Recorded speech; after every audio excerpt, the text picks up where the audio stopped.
Selamat pagi Pak, selamat pagi teman-teman. Perkenalkan, nama saya Apfodia Katarina Pusunkerai, NIM 1703030099, mahasiswa jurusan Sosiologi kelas B semester 7. Pada kesempatan ini saya akan mereview buku yang ketujuh, mata kuliah Sosiologi Terapan, dengan judul buku Masa Depan Identitas dalam Masyarakat Informasi. Digitalisasi informasi yang semakin meningkat telah menyebabkan masyarakat informasi, di mana semakin banyak informasi tersedia hampir di mana saja dan kapan saja. Digitalisasi terkait karakteristik pribadi dan informasi pribadi secara progresif mengubah cara kita mengidentifikasi orang dan mengelola hubungan kita dengan mereka, terutama dalam interaksi virtual, misalnya melalui internet. Sebagai internet telah membuka ruang baru untuk kehidupan, identitas digital tambahan yang disebut identitas virtual sedang diciptakan karena alasan keamanan, keuntungan, kenyamanan, dan atau bahkan kesenangan, misalnya untuk komunitas rekreasi. Dulunya adalah identitas alami, misalnya penampilan pribadi seseorang di konten, sekarang menjadi virtual seperti akun pengguna di portal web, alamat email, atau nomor ponsel. Identitas dan paradigma virtual dan ganda ini di belakang mereka memberi makan kembali ke dunia fisik, menawarkan campuran fisik dan identitas jamak virtual serta proses untuk menghadapinya. Baik artefak baru maupun proses baru menentang definisi tradisional tentang identitas. Pada saat yang sama, identitas tunduk pada beragam bentuk manajemen dalam bisnis, administrasi, dan di antara warga. Hampir tidak ada minggu yang tidak lihat inisiatif baru yang bertujuan untuk mengidentifikasi warga, pelanggan, konsumen, atau entitas secara lebih baik. Secara umum dalam konteks ini, lebih baik dapat memiliki banyak perbedaan arti, seringkali tergantung dari sudut pandang masing-masing pemangku kepentingan. Negara bagian dan pemerintahnya mencoba untuk mengidentifikasi warga mereka, sementara warganya menginginkannya untuk dapat mempengaruhi identifikasi masing-masing, misalnya alasannya, derajatnya, prosesnya, dan terakhir tetapi tidak sedikit informasi mengalir di sekitarnya, dimulai dengan mempertanyakan apakah identifikasi diperlukan untuk transaksi atau untuk berpartisipasi dalam elemen kehidupan tertentu di masyarakat. Untuk waktu yang lama, identitas telah menjadi masalah pemikiran dan analisis, serta masalah keraguan dan krisis. Sekarang juga, di masyarakat informasi, identitas menjadi masalah diskusi dan terkadang konflik besar. Salah satu pertanyaan dasarnya adalah, apakah entitas memiliki satu identitas tunggal atau beberapa identitas atau sebagian? Sebagai pengantar dalam topik, bagian ini membahas pertanyaan tentang satu atau banyak identitas, terlebih dahulu istilah umum, dan kemudian dalam contoh tipikal masyarakat informasi. Satu identitas atau banyak. Penyatuan identitas FS diferensiasi. Identitas memiliki satu identitas tunggal atau kelanjutan telah lama dipandang sebagai tanda integritas karakter dan kesehatan kepribadian. Sebaliknya, krisis identitas didiagnosis ketika seseorang kehilangan rasa kesamaan pribadi dan historis kontinuitas. Juga dalam masyarakat informasi, siapapun yang merasa perlu untuk mengidentifikasi dengan lebih baik dan menangani entitas terkait berada di ambang penyatuan identitas oleh identitas pengelolaan.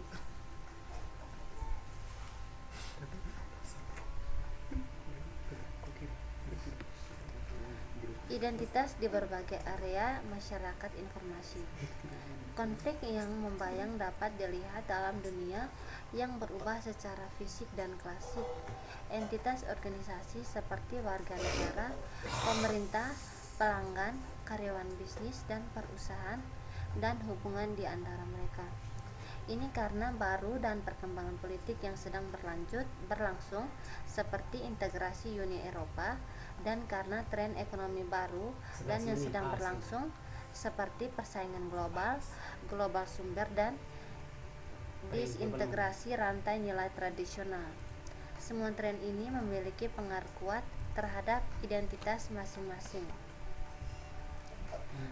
Peran FIDIS atau Future of Identity in Information Society adalah upaya multidisipliner dari 24 lembaga terkemuka dari penelitian, pemerintah, dan industri. Penelitian dari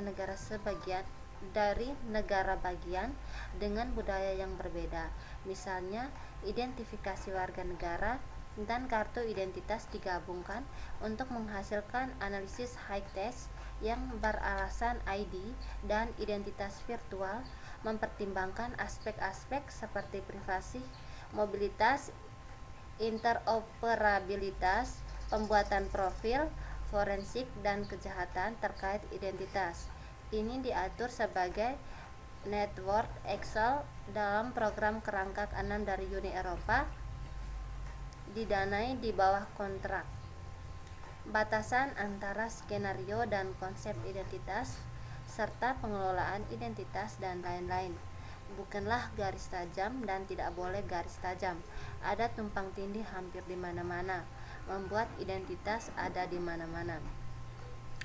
Identifikasi dan autentikasi, manajemen identitas, kewajiban, keamanan, dan privasi, aspek hukum dan implikasi sosial merupakan masalah yang perlu diwaspadai, ditangani oleh peneliti dan pembuat kebijakan. Aspek utama dari ini sedang dianalisis secara mendalam oleh FIDIS atau Future of Identity in the Information Society, yang juga bekerja pada masalah interaksi yang kompleks, tugas yang sulit dan penting yang membutuhkan integrasi antar disiplin keahlian. FIDIS bangga berkontribusi pada masa depan identitas di masyarakat informasi, misalnya dengan membentuk persyaratan, definisi, konsepsi, dan pengembangan teknologi keamanan, kepercayaan, dan privasi tertentu, dan infrastruktur. Ini akan membantu memungkinkan pendekatan Eropa bersama atau setidaknya disinkronkan untuk manajemen identitas. Konsep dasar. Pada bab 2 memperkenalkan konsep dasar tentang identitas. Tujuan dari bab ini bukanlah untuk memberikan jawaban akhir atas pertanyaan apa itu identitas, karena ini akan menjadi usaha yang hampir mustahil mengingat kompleksnya dan evolusi subjek yang konstan.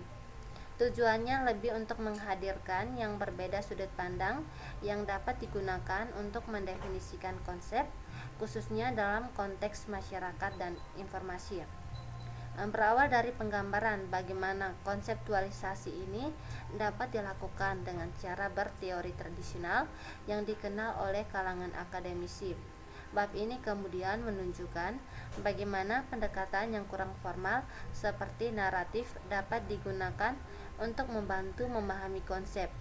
Ini juga memperkenalkan bagaimana alat sosial baru yang berasal dari Web 2.0 dapat digunakan untuk menggerakkan kecerdasan pada ahli dari cakrawala yang berbeda, sehingga menghasilkan pemahaman yang bermakna dalam praktis tentang subjek. Bagian kedua dari bab 2 menggambarkan bagaimana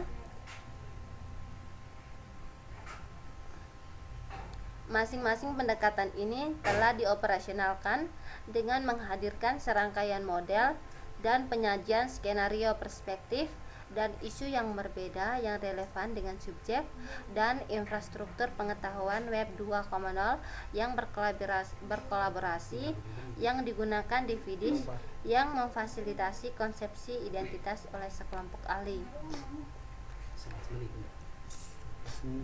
Bab 3 memperkenalkan konsep orang dan identitas virtual, membawa terang untuk pertanyaan: apa itu virtual? Untuk apa itu digunakan? Apa itu nilai tambah? Orang maya terkadang mendeskripsikan avatar dan bentuk identitas baru dalam game online.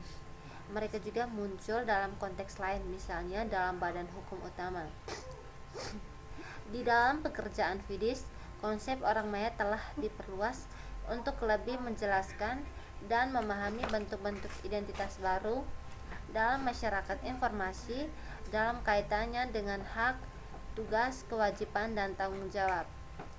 Orang virtual seperti entitas virtual lainnya ada di dunia maya, koleksi dari semua entitas atau abstrak yang merupakan atau telah menjadi produk dari pikiran atau pencitraan.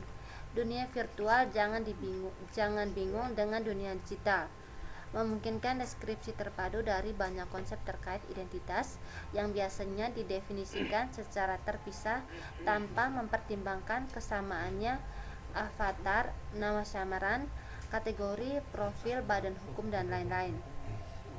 Sistem hukum memiliki pengalaman panjang dalam menggunakan entitas abstrak untuk mendefinisikan aturan, kategori, dan sejenisnya untuk mengaitkan hak, kewajiban, dan tanggung jawab hukum kepada orang-orang yang dapat dianggap sebagai contoh entitas abstrak ini di suatu tertentu. Model yang dikembangkan dalam FIDIS dan diuraikan dalam bab ini menggunakan konstruksi yang serupa. Setelah memperkenalkan model, aplikasi kenama samaran dijelaskan, juga konsep orang maya dari perspektif hukum, dan akhirnya kepercayaan dalam terang orang maya dieksplorasi. Itulah materi yang saya paparkan mengenai masa depan identitas dalam masyarakat informasi. Terima kasih. Tunggu sprint ke belum itu dah? Hah? Indra? Ambo tekan mana? GK terus ya Indra Bobo? Ini dari awal